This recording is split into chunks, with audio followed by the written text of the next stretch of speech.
Hi, welcome back. And I always appreciate you being part of this moment with me. I am glad I'm excited to be here. But listen, I want to show you something. And there's a difference between reason and excuse.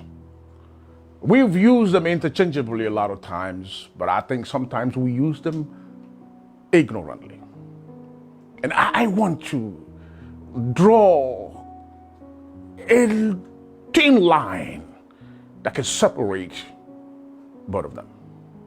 And one of them represents maturity, and another one represents childishness.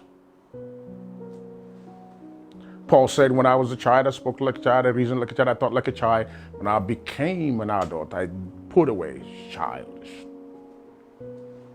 It took a matured mind to walk with reasons, and it takes a child to walk with excuses.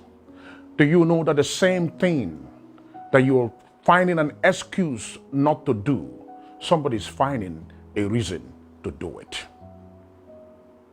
People look for excuses why something won't work, while others look for a reason why that same thing will work. Because excuses will expose your limitations. Excuses will close the doors of opportunities, but reasons will empower you. Reasons will stir up the grace that is meant for that particular task. David was a young man taking care of his father's sheep, and he got to the war front to take care of his brothers because he was sent on a mission. When he got there, he found out that there was a man called Goliath who was terrorizing the entire nation of Israel, and everybody was afraid of this guy. And when he got there, he kind of wanted to get involved in that argument, and the people began to give him excuses upon excuses on why you should not, for any reason, jump on this guy. He said, number one excuse, you a little boy. Number two excuse, you not experienced. Number three excuse, you are not trained. Number four excuse, you don't even have the weapon to fight this guy. They kept giving him excuses and excuses and excuses, and listening to what David said to them. I've heard enough of these excuses. It's time to give me a reason. The excuses, all of the excuses you're giving me is for me not to do this thing and not to accomplish it, but I need somebody to give me a reason. And he said, what should be done for the individual that will conquer this idiot?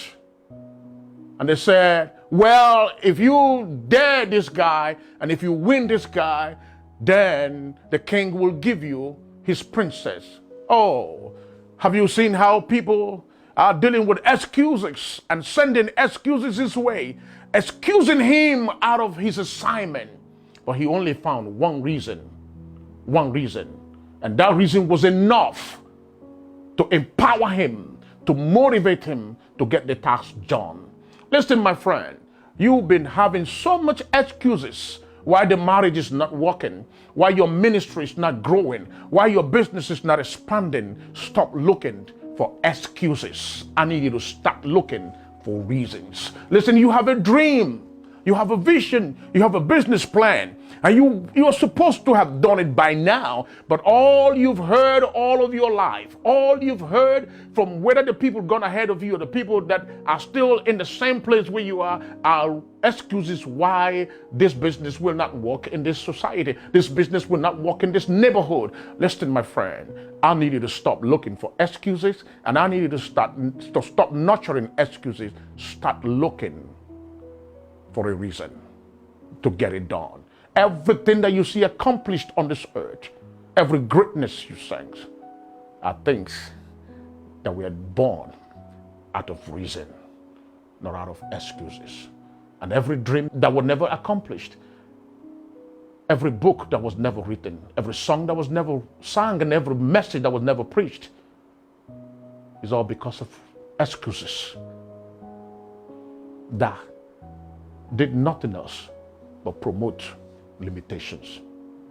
Find a reason. Find a reason to live. Find a reason to be better.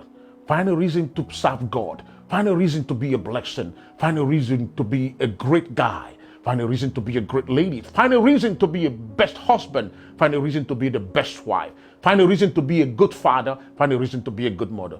Just find the reason and stop these excuses. Thank you so much. God bless you. Oh, listen, I look forward to talking to you again. My name is Dr. Jeff, and I love you.